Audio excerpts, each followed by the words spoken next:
Did you not know that the largest earthquakes in history of the United States occurred along the Missouri-New Madrid fault line, December 1811, and ended 3 months later in February 1812? And this is the area around Paducah going up into Missouri, okay? 3 of these earthquakes registered around 7.7 to 8.8 on the Richter scale. 3 months prior to that, a solar eclipse crossed over Paducah area south to north, and years earlier, another crossed over east to west, making a big X on the map. Now, April 8th, 2024, the same pattern of eclipses will mark the same X on the map. That's this year, folks. In 1811, this area was sparsely populated. Now over 30 million people live here. Could this portend another big one in the Mississippi Valley region coming upon us? Well, I'm not saying it will. I'm really not. I'm not saying that this is going to happen at all.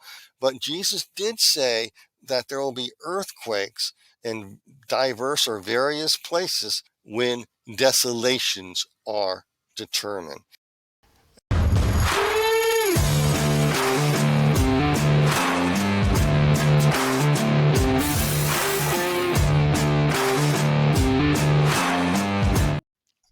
In Daniel chapter 9, verse 26, it says, after 62 weeks, Messiah shall be cut off, but not for himself. And the end will be with the flood till the end of the war. Desolations are determined.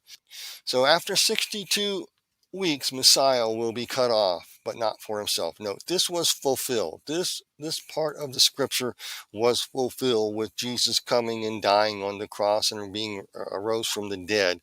That part has been fulfilled. But let's look at the other parts of the scripture, because this is how prophecy works. And the people of the prince who is to come shall destroy the city and the sanctuary. Folks, this notes that there's prophetic patterns. There's prototypes that happened after this. That kind of gives you a clue by looking at the past what the future will look like, because there's prophetic patterns. One of them, after Daniel wrote this was recorded, Antiochus Epiphanes came and erected a statue of Zeus in the holy sanctuary. So you have prototypes of the Antichrist worldwide. If you follow Bible prophecy teachers, they'll tell you this. Prototypes, like Antiochus Epiphanes. The modern ones would be Adolf Hitler, Stalin, and Chairman Mao. These type of people are prototypes of of evil, and what the Antichrist wants to do, what type of government he wants to set up. All this is revealed in these prophetic patterns. So let's go back and look on the screen here. And the people of the prince who is to come shall destroy the city and the sanctuary. And that's a prophetic pattern. That is where the past reveals the future. In 70 AD, the prince of the people came and they destroyed the temple and the sanctuary.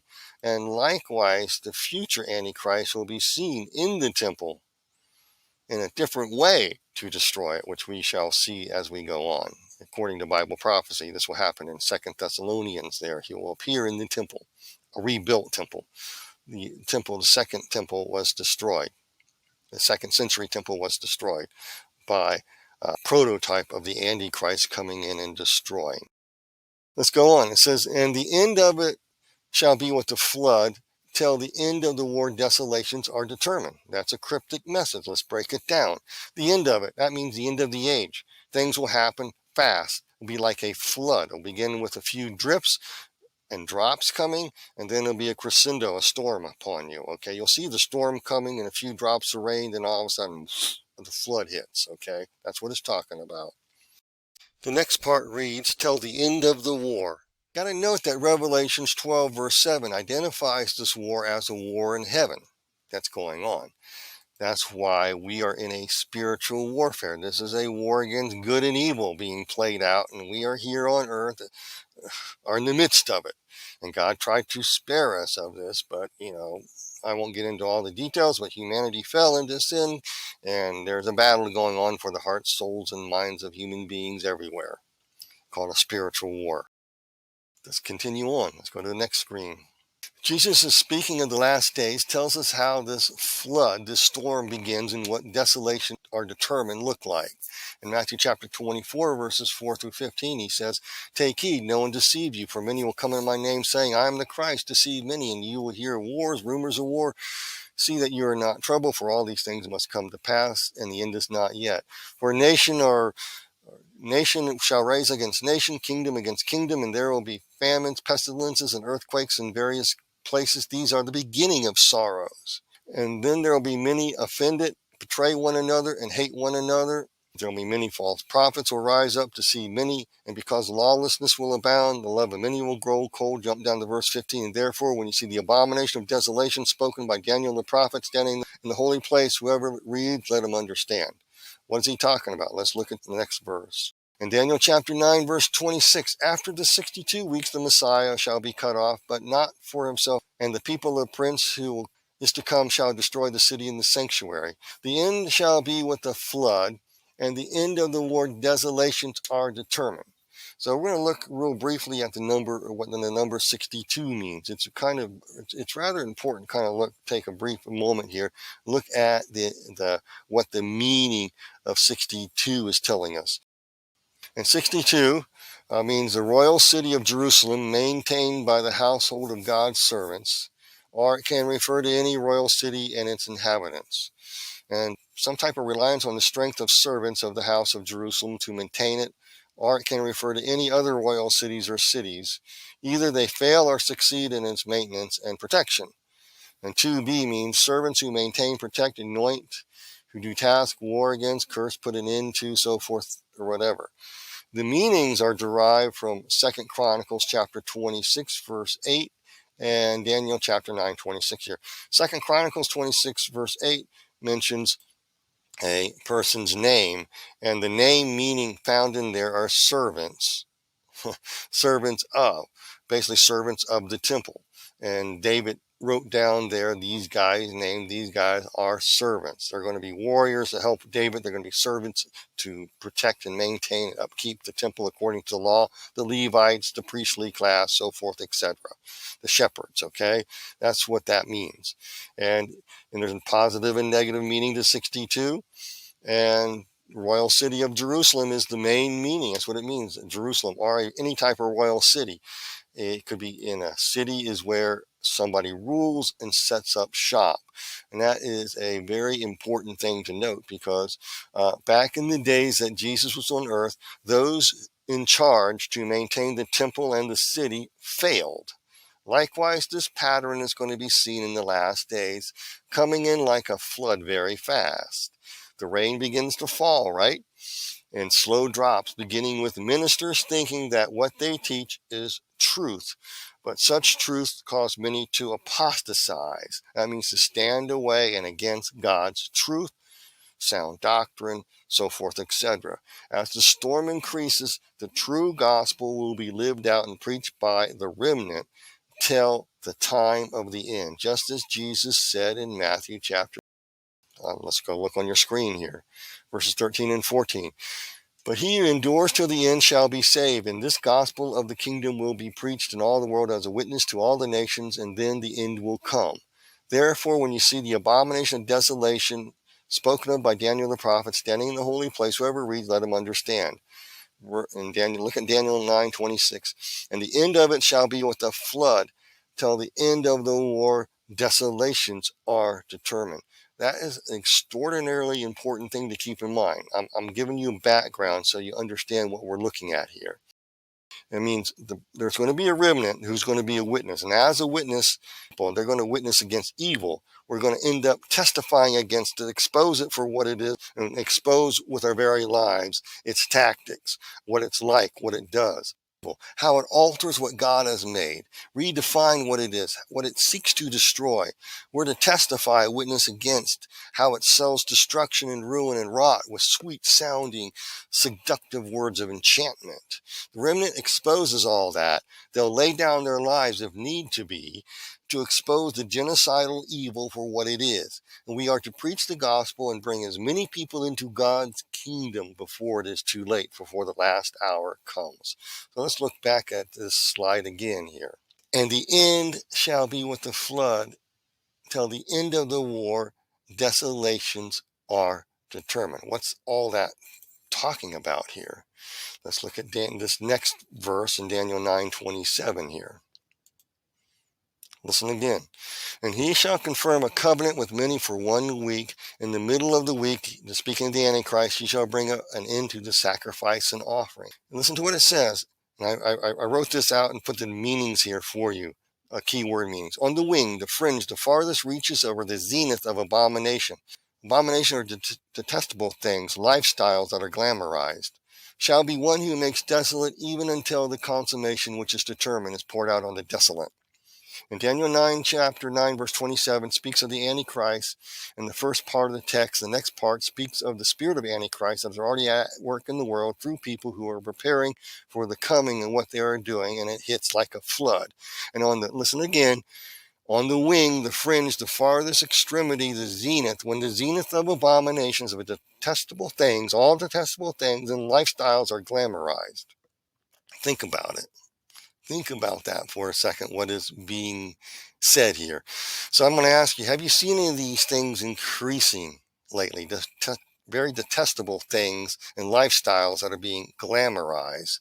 Desolations are determined. The word translated determined implies a state of mauling, tearing down that astonishes a person.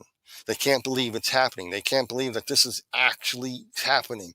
How did this ever happen? How did the detestable things and lifestyles that are being glamorized, how do they happen? And goodness is silence. How did this happen? You feel like your back is against the wall. This is the storm coming. The drops of rain are beginning to fall. Desolations are determined. To tear down God's order and design and to war against it. Remember, I talked about a spiritual war in the beginning. I'm trying to tie this together now. And the answer is found in the word abominations. On the fringe, the farthest extremity of abomination. This is when it reaches its fullness. Involves a time when abominations have become the noble norms that and that everybody must follow. And it also implies the time that it takes to create and make that happen. So let's look at what this means. I'm going to go to Proverbs chapter 6 here.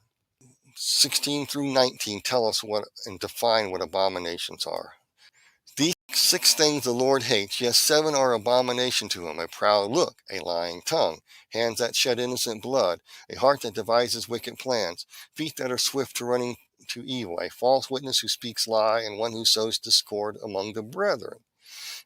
People, they read that, they yawn, they go to sleep. So what? What does that mean? No one takes, very few people take the time. I think Chuck Missler took the time and other people took the time to try to express this, but not many people even try to go into what any of this means, because this defines what abominations are. And it lists 6 things and 7 are what God hates. They're detestable to him, okay? And these are it. Let's continue here. The text lists 7 things that are abomination to God. These things increase in the last days and mirror what Paul wrote about in 2 Timothy chapter 3, verses 1 through 10. I forgot. I put P there. 10. That should be 0. Concerning perilous times. Those times are upon us. And in that text, Paul writes, in the latter days. The latter days is a phrase in the Greek, means the last port of call. This is it. This is how to recognize you reach the last days. This is it. This is the jumping off point, because perilous time means it's a time that astounds you, shocks you. You see the mauling coming, and you see what's going on, and you're wondering how you got here. This is last port of call, and he lists the list. Men become lovers of themselves, so forth, etc., etc. I'm not going there today. I'm just saying that's what he's talking about. So let's go to the next slide here. Look up what these mean. So let's look up what these mean. I wrote the key words in here, meanings. A proud, insolent, hubristic, prideful look. Look refers to eyesight, which means knowledge, understanding that looks down the nose at others. And they're going to do what they're going to do no matter what. It don't matter what you think, you're not considered in the equation. This is malignant, narcissist, and psychopathic and sociopathic behavior. Just like Paul wrote, men become lovers of themselves. Then next, a lying, deceptive, slandering, character assassinating tongue. That means twisting language that justify doing what the hands do next. Hands metaphorically mean using one's strength, authority, and power as a right to attain possessions of something or someone else. How? By that shed innocent blood. Okay, so you have insolent, hubris looks, the look down the nose. They use knowledge and understanding that is above yours to justify what? Let's look at this again. Lying, deceptive, character assassinating, twisting language that justifies using your authority and power to attain possessions of other people or something. And they do it by shedding innocent blood. This is justified by having a heart that devises wicked plans. Let's look what that means. A heart, mind, understanding that devises, grows to produce wicked plans. That means mischievous, empty, vain, futile pursuits that produce woe, sorrow in a manner that exalts the wicked at the expense of the victim. And note the word plans means devices, schemes with a strong intention to carry it out at all costs. This connects to the next item on the list. What's that? Keep looking on your screen.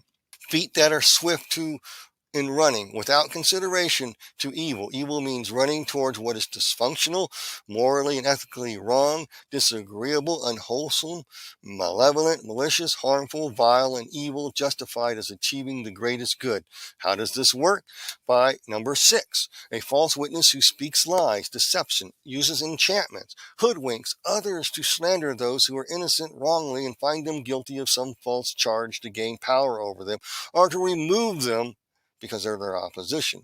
We have modern examples of critical race theory, CTR, critical race theory, DEI, diversity, equity, inclusion score, environmental, social, governmental scores. You have lawfare being waged. You have where the innocent have no recourse while the guilty get away scot-free.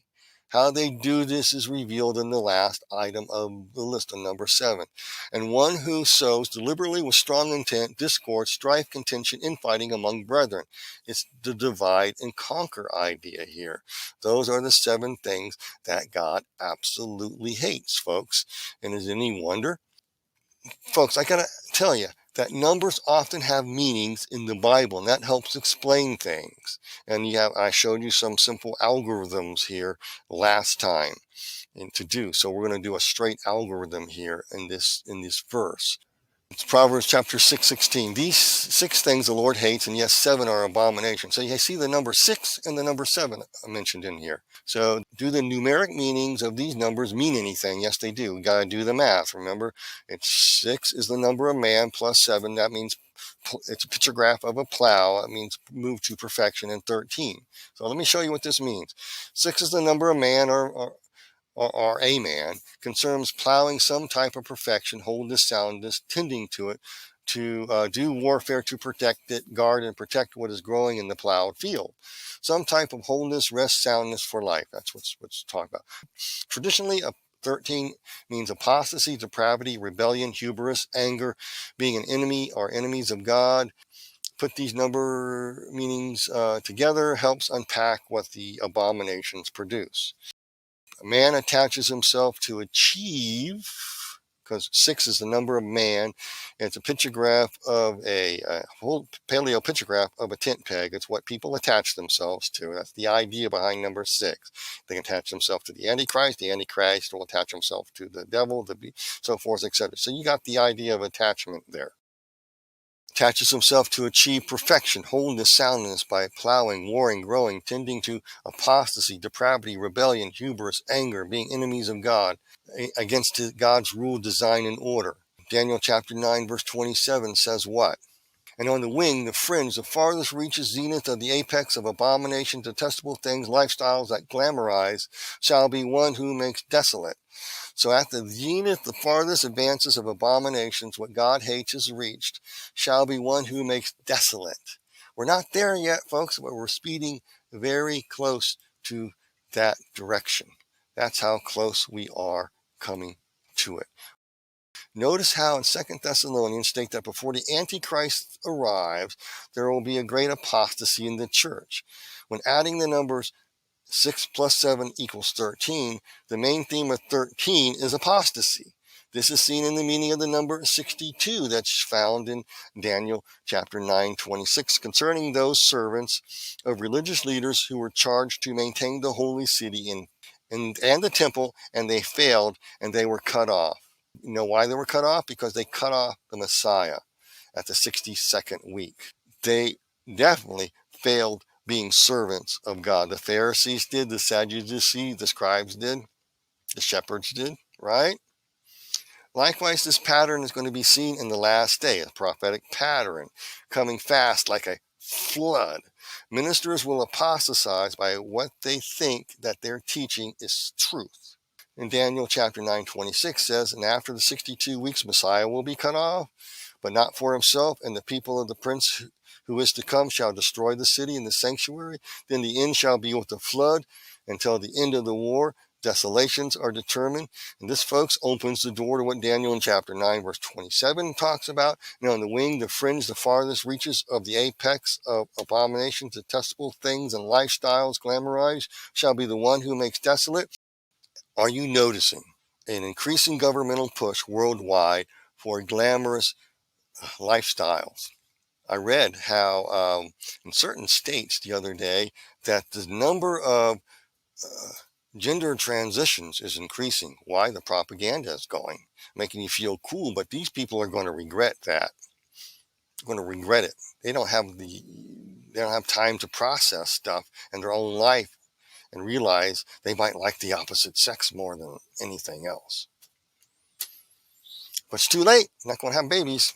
You got talked into something, right?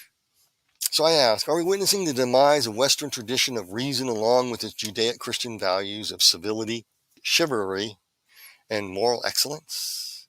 Have you noticed the creation of an androgynous new world along with all manner of perversions under the guise of inclusion to replace these values? Are you seeing a one political party in your country targeting political opponents and voters and views voters as threats to their concept of democracy? This is going on worldwide, folks. You seen any censorship? Have you noticed there's an enforcement of a mandatory groupthink narrative that you can't go against, or you're out, you're censored? How about new rules, new executive orders, laws that you never voted for, things that limits food production, confiscates land, destroys economic systems that once helped all to prosper without the help from the government or the elite? Have you noticed government now views its own citizens as problems? How these governmental entities force us to accept mass illegal migration without our consent. They're closing down schools, public schools, to house people. I think somewhere in New England's knocking on the door saying, people, you're going to have to open up your homes for these people. You're going to, you're doing this. We're going to go and find out how many rooms in your house, and we're going to solve the homelessness crisis. I mean, the migrant crisis by having them live in your house. Oh, it's going to be temporary. Oh, it's going to be temporary. Right, mandatory. I thank God we have a constitution. If smart people would realize that's again, the government can't seize your home or the military and house military personnel or whatnot in it. Man, it doesn't matter. The ends justify the means with these people. So are you seeing preparation for a surveillance state going on with like AI development increasing? There's holograms. Just recently, there's a concert was shown, I think it was in London and in Las Vegas and other cities around the world. Elvis Presley came back and it was a hologram, and he performed, and people couldn't tell that that was a hologram. It looked real. It was an AI generated concert of Elvis Presley on stage, and people are buying tickets for that. Technology is really increasing. Knowledge will increase, Book of Daniel says. What 10 years ago took about 10 or 12 years ago to develop now takes just a few days. Chaos is unleashed on the streets, designed to weaken and destroy opponents of this new order of the age. You have genocidal terrorists now are being touted as heroes for the genocidal acts. Seen any of that lately? Before the Antichrist comes on the scene, there are those who are preparing the way for his arrival, seen by all by the normalizing of abominations going on and devising a politically legal structure to justify and redefine the meaning of what democracy means. When they say democracy, they don't mean what you and I interpret it. They mean something else. When they say I'm defending democracy, we can't have liberty and freedom. We have to censor because we got to protect our democracy. This is what they mean. I mentioned this a while back. It's called, the concept is totalitarian democracy, and Wikipedia defines this, and I quote from Wikipedia: totalitarian democracy is a term popularized by Israel historian J.L. Talmon. It refers to a system of government in which lawfully elected representatives maintain the integrity of a nation state whose citizens, while granted the right to vote, have little or no participation in the decision-making process of the government, end quote. Folks, this is a system where the government is elected by the population, yet they have no say or voice in what laws are passed. They have no representation at all. They're going to cram it down your throat, like it or not. It's a system where elected officials hold every ounce of power, governing without the consent of those who elected them to office. Totalitarian democracy consists of a ruling political, corporate, and elite class, along with all the cultural influencers, along with special interest groups working behind the scenes to acquire more and more power under the disguise of creating a more perfect, fair, equitable world. This system fears it.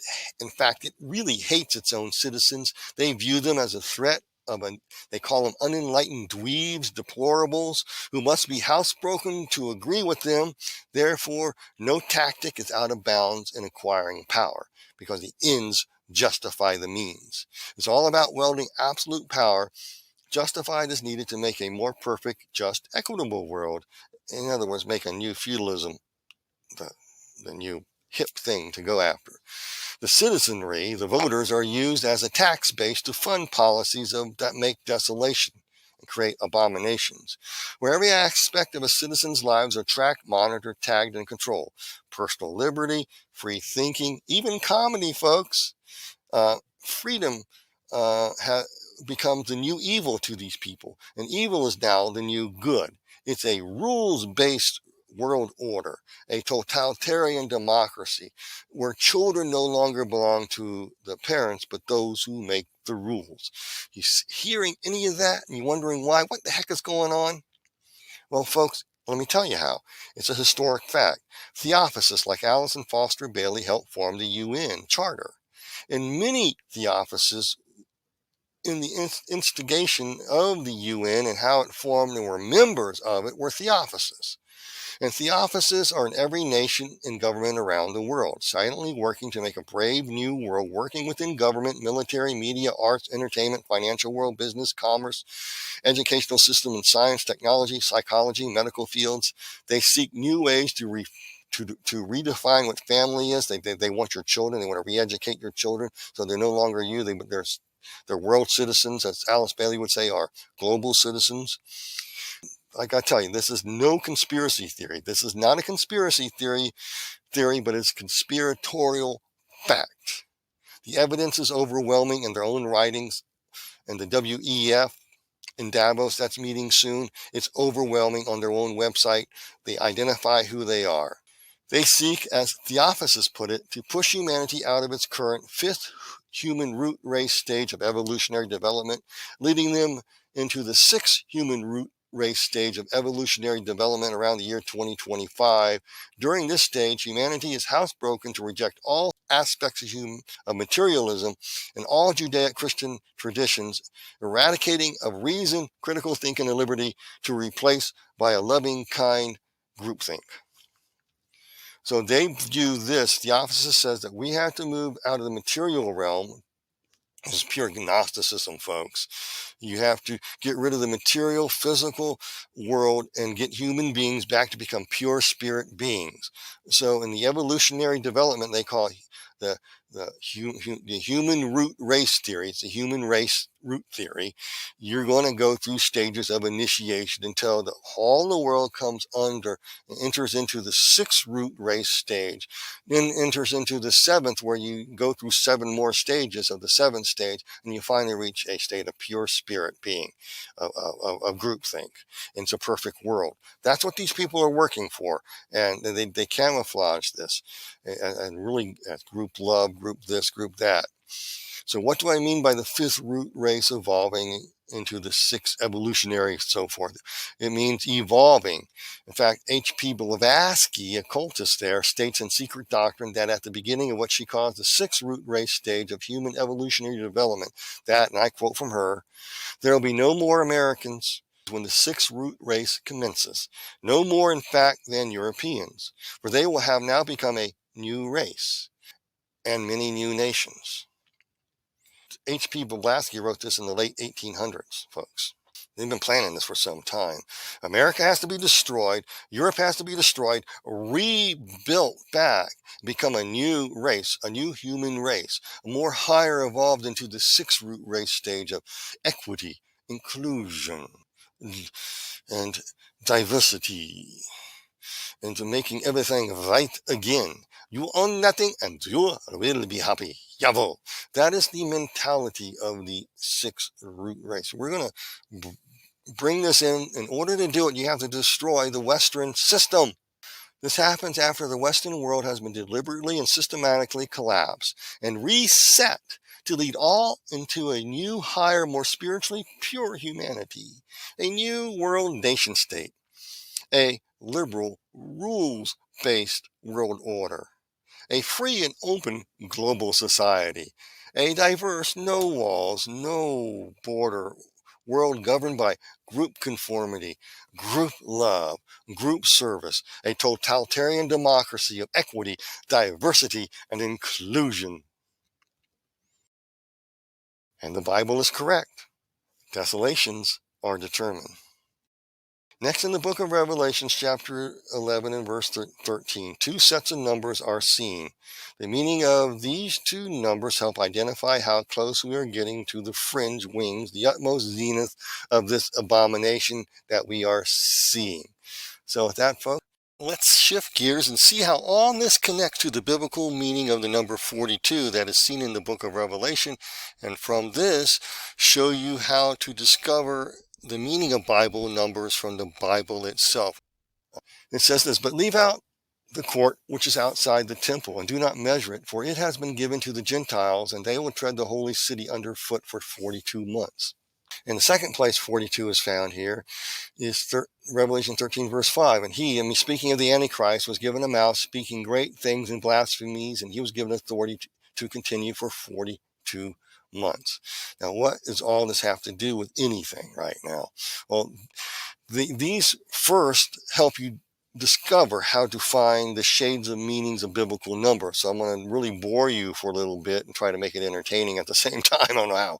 I'm going to show you how to interpret Bible numbers.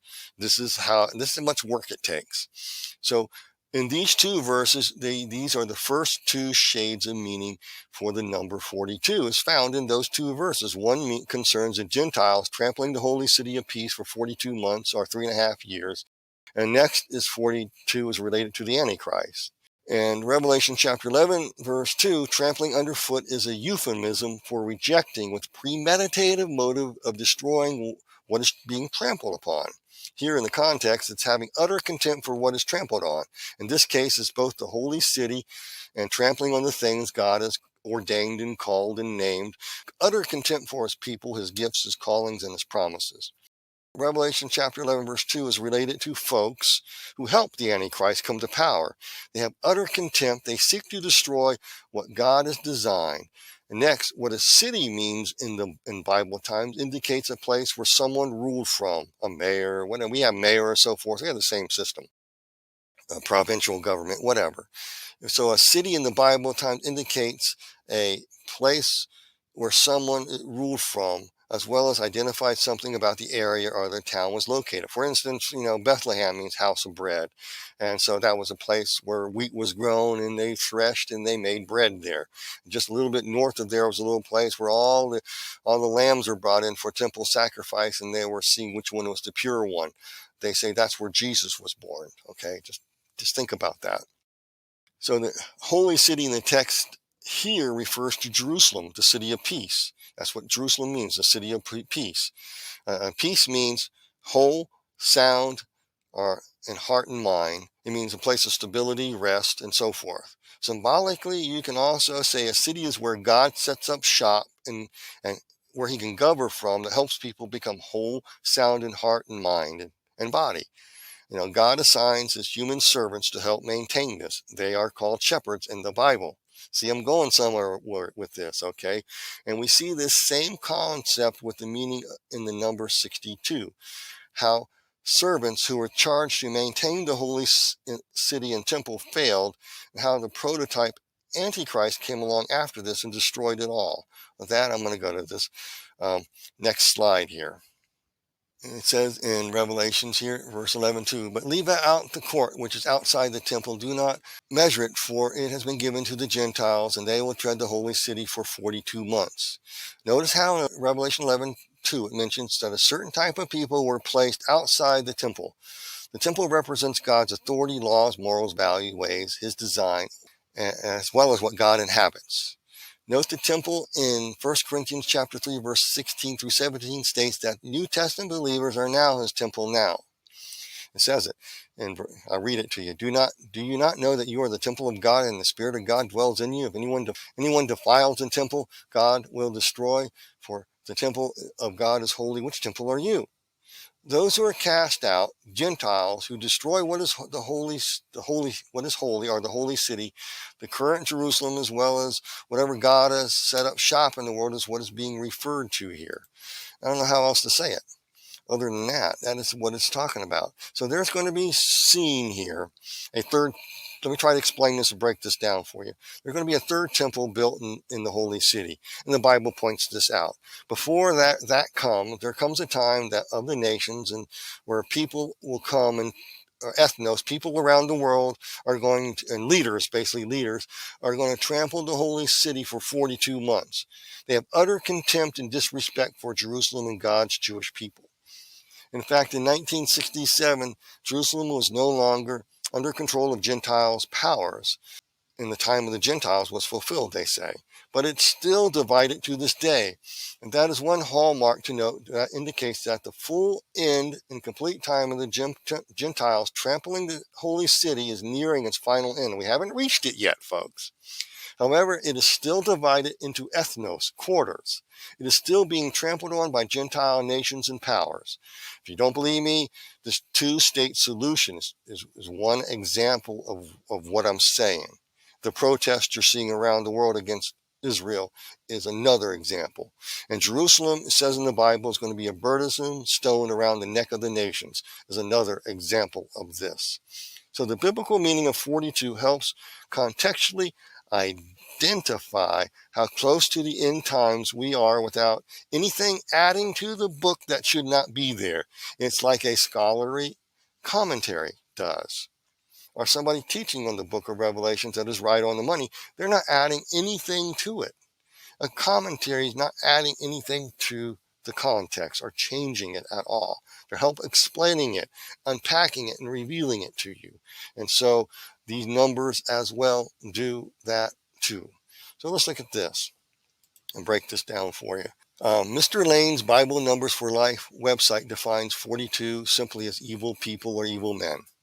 What gets it in the ballpark, evil men or evil people. These are two shades of meaning for 42 that are seen in Revelations chapter 11 and 13 there, and they are simply stated, an evil man, the Antichrist, his tactics of blasphemies to alter God's domain. And I'm doing this from the context. Evil people, men, individual, arrogant, evil servants who oppose, kill, rob, deceive, speak blasphemies to destroy God's people goodness, who are under the spirit of Antichrist to prepare the way for his appearance on earth. That is what the beginning, how to break down, how to find biblical number meanings from where they're found in the Bible. Some numbers aren't, and you have to do another method. We'll do that on probably next week. I'll show you how to do that. But for now, I'm going to show you the step-by-step method. You're going to have to do some digging. It takes a lot of work to find out what the number 42 means, and there's a lot to this, folks, a lot to it. That's what we're doing. So I suggest you use some Bible software and type in the number 42, however it's written in your Bible. Find wherever 42 is written in the Bible. This helps uncover other shades of meaning. I just given you a couple of shades of meaning. And then you got to use some logic and logical deduction and reasoning and tie the loose ends together. You must pay attention to the details, number of the numbers where they're found, the meaning of names that are around them, the storylines there. They all connect and create a theme for the shade of meaning. I simply go to and type in the number. I find out where it is. I do my research. I'm going to show you just that right now. So let me give you a real quickly bullet point here what I'm doing here. So 42 is found in Ezra chapter 2 verse 24 and Nehemiah chapter 7 verse 66. And both refer to the sons as well as the house of Asmaeth. It is the meaning of the name or names seen in the text that helps us find further shades of meaning. Here, Asmaeth means strong as death, or it can read strong unto death, or even as one who fights to the death, indicating someone who is a true, dedicated believer. He can be either good or bad. I mean, that's just what it means. That's one shade of meaning. Next, in 2 Chronicles, chapter 22, the number 42 is seen again. It says, Ahaziah means sustained, held by the Lord, was 42 years old when he became king, and he reigned 1 year in Jerusalem. His mother's name was Athaliah.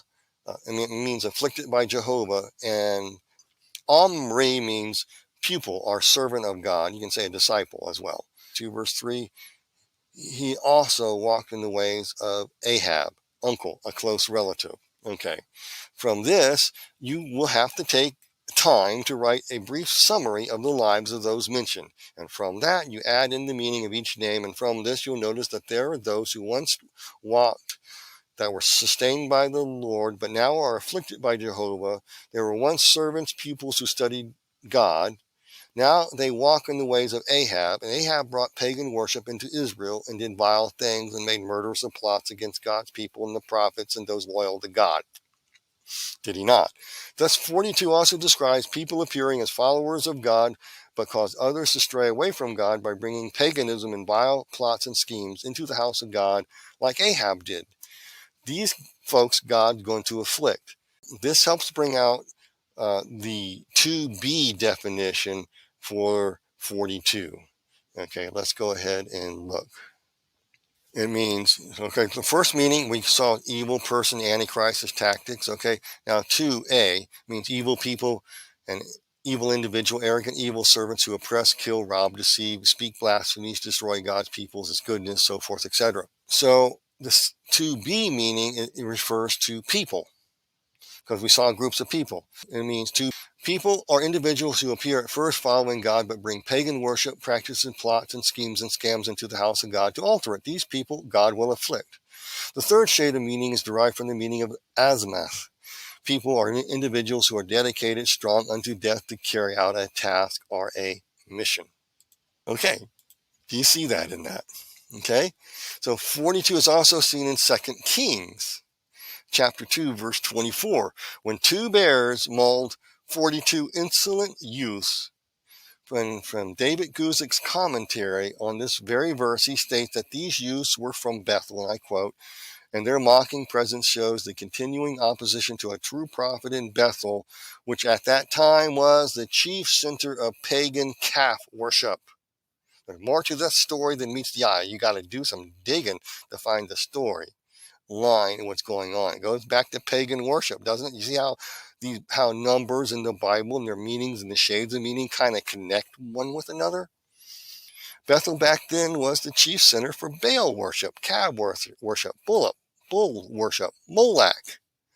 These young men were actually telling Elijah to go away twice. In other words, you got a double portion, go away, get out of here, get away, go back to heaven quicker than Elijah did. They're telling him to leave us alone, Baldy. Their calf gods are bigger than your God. Leave us alone. You have no power here. So it says in the text, Elijah curses, but the word curse refers rather to that he left it up to God to defend him. And God does. How? Then 2 bears came and mauled these 42 youths. Why? Why 2 bears? I have no idea why 2 bears are. But 2 means house or animal king. It could also mean the animal kingdom of bears, maybe. I don't know. Who acted as the bearers of God's vengeance upon the insolent. Also, they also worshipped Nintura. Nintura. I don't know the Canaanite name for Nintor. That's the Mesopotamian, and that was the goddess over the beast. So there could be some relation in that. I don't know why God sent 2 bears. It would make sense to me. God would use evil to get rid of evil and teach them a lesson. So you go figure. I don't know the whole ramifications of this, of why the 2 bears are there. But Elijah curses. He leaves it up to God. That's how he didn't really curse and swear at him. He just left it up to God to defend him. So the 2 bears came. They mauled the 42 youths. Okay.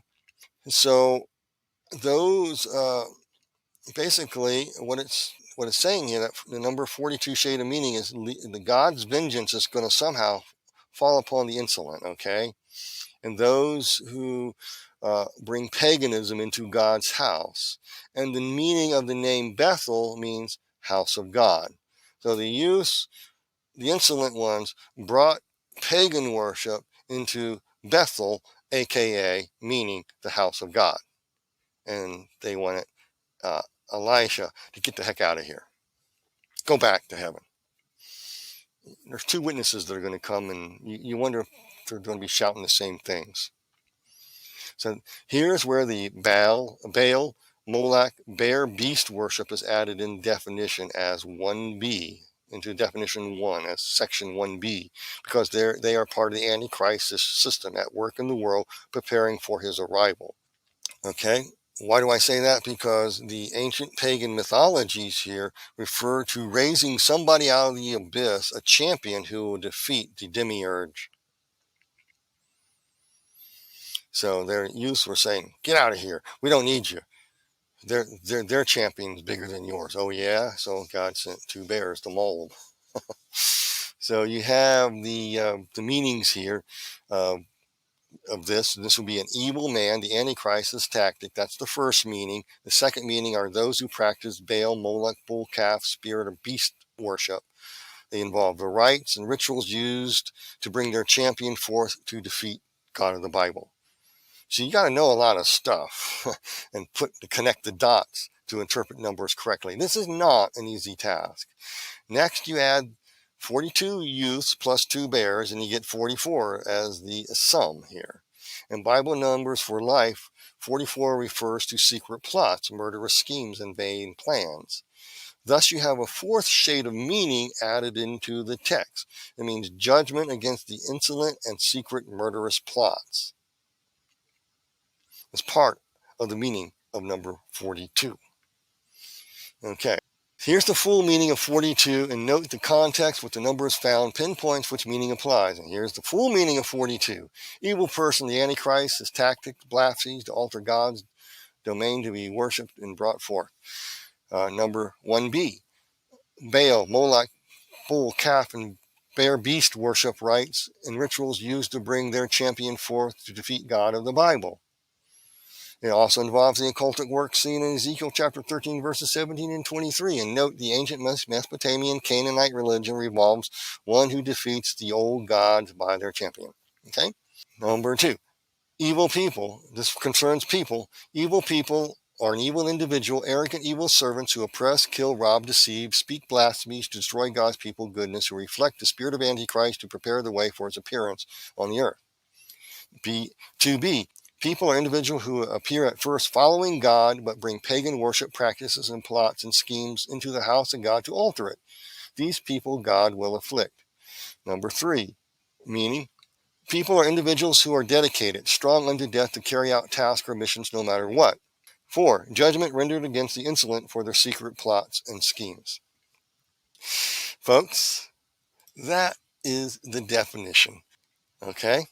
So let's get back to the context and look at Revelation chapter 11:2 again. It says, Revelation chapter 11 verse 2 says, "But leave out the court which is outside the temple, and do not measure it, for it has been given to the Gentiles, and they will tread the holy city underfoot for 42 months." And trampling expresses contempt, disdain, so forth, etc. Outside the temple is tied contextually to Revelation chapter 22, verses 14 and 15. It refers to those outside the temple are referred to as dogs, meaning androgynous, and sorcerers, sexually immoral, murderers, idolaters, and whoever loves and practices is a lie. In other words, those who practice abominations to bring down God's order and design in life are these types of individuals. These types of people will be seen in governmental agencies around the world pushing their totalitarian democracy to tread underfoot the holy city for 42 months, 3.5 years. Okay, in that end time period. And the outer fringe of abominations, okay, this one arise, and they will do that. Again, symbolically, it also indicates the time leading up to that 3.5 year period that begins after the fringe of abominations have reached its zenith. So we're going to look at this last slide here. We're going to look at definitions 2a and 2b, and these contextually help reveal what these Gentiles are doing, not only in the holy city of Jerusalem in the future, but also wherever God has set up shop in the world to make folks whole again, leading up to the final 3.5 years. So let's put it together. Did I confuse you yet? I hope I not. Revelation chapter 11:2, "But leave out the court which is outside the temple, and do not measure it, for it has been given to the Gentiles, and they will tread the holy city underfoot for 42 months. Outside the temple is tied, like I said, to the types of people who tread the holy city.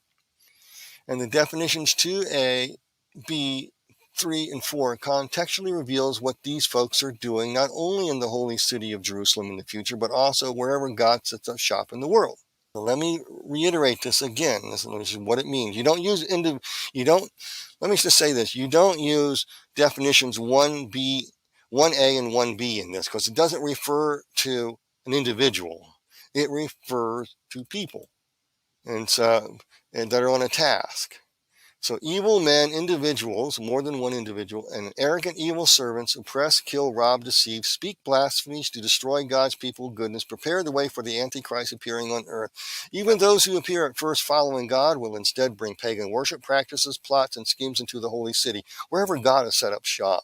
These folks are strong unto death, dedicated to carry out this task mission no matter the cost, to trample the things of God. However, judgments will be rendered against their insolent and secret plots and schemes. So, take heart, folks. God's going to deal with these folks. Now, remember this, folks, what Psalms chapter 2, verse 1 says: "The nations rage and plot vain things. They take counsel together against the Lord and his anointed, saying," now, you don't see us. See how the stuff starts to connect. Notice how the context of Revelation chapter 11, verses 1 through 14 also connects to the two witnesses, rendering judgment against those nations, governments, and people allied with the Antichrist who like to trample down the things of God. These are faithful unto death and to God himself. Okay, that's the two witnesses. They are put to death by the beast, but after 3.5 days they arise from death to be united back to the Lord. So behold, 3 means to be united back, and 5, behold. Okay, I digress. After their departure back to the Lord, behold, the whole world is mauled, not by bears, but by God's pronouncement of judgment against the wicked, in complete context with the entire book of Revelation and end-time prophecy too. The two witnesses leave it up to God to pronounce the final curse, just like Elijah did with the 42 insolent youths. Folks, again, the two witnesses come to implement judgment from God, but leave the final judgment in God's hands to complete deeper context of the book of Revelation. This is but one example how to discover the shades of biblical number meanings. It takes work and time. But folks, we are not done yet. There's more to the commentary that first meets the eye. But I'm going to leave that for next week, Lord willing, and the creek don't rise. I'm going to close with this. If you'd like to look on your screen, and if you'd like to contact and support what I do, connect with me, support what I do, just look on your screen. All my contact information's there. And my book up there, my new book is not on there yet because it hasn't come out yet, but A Land Unknown, Hell's Dominion is my book. You can support, email me, ask me questions. I hope I can get to all the emails in some time. But also, if anybody contacts you by email begging and pleading for money, that is not me. Please let me know so I can try to do something about that. With that, you guys be blessed in Jesus' name.